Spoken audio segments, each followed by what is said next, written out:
High সবাইকে। সকলে কি করছো এখন?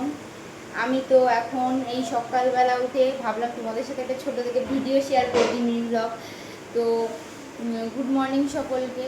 তো আজকে আমি তোমাদের সাথে শেয়ার করবো, আজকে কোনো ব্লগ দেবো না, আজকে আমি তোমাদের সাথে শেয়ার করব আজকে আমাদের বাড়িতে দুপুরের মেনুতে কী কী হয়েছে, সেটাই চলো তোমাদের সাথে শেয়ার করি।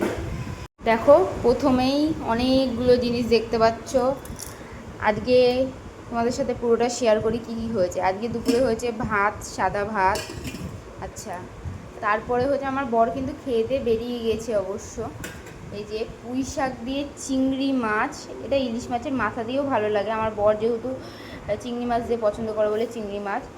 ঢ্যাঁড়স ভাজা, ঢ্যাঁড়স বলো না তোমরা ভেন্ডি বলো আমি জানি না, আমরা ঢ্যাঁড়সই বলি। ঢ্যাঁড়স ভাজা।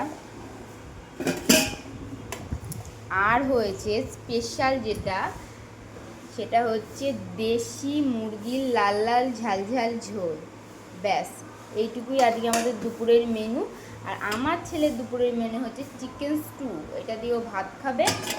আর আমি সকালবেলা খাবো, তোমাদের সাথে শেয়ার করি। বাবা ভারী আছে। এই যে পান্তা ভাত চানাচুর দিয়ে খাবো, আর সাথে আছে টক দই। ব্যাস, এটাই আজকে আমাদের দুপুরের লাঞ্চ থালি। এটাই আমাদের আজকে দুপুরে লাঞ্চ থালি। কেমন লাগলো আজকে তোমাদের লাঞ্চ থালির মেনুটা তোমরা অবশ্যই কমেন্টস করে জানিও। আর তোমাদের বাড়িতে আজকে কী কী রান্না হয়েছে না হয়েছে সেটাও আমাকে অবশ্যই কমেন্টস করে জানাতে ভুলো না। আমার ভিডিও তোমাদের কেমন লাগছে আমাকে বলো, আর কী ধরনের ভিডিও দেখতে চাও সেটাও আমি তোমাদের কাছে জানতে। আজকের ভিডিও যদি তোমাদের ভালো লাগে অবশ্যই লাইক, কমেন্ট, শেয়ার, সাবস্ক্রাইব করতে ভুলো না। আর আমার ভিডিও তোমাদের কেমন লাগছে সেটাও জানাতে কিন্তু ভুলো না। আজকের মতো টাটা, আবার নতুন কোনো ভিডিওর সাথে তোমাদের সাথে দেখা হবে, কথা হবে, গল্প হবে। বাই।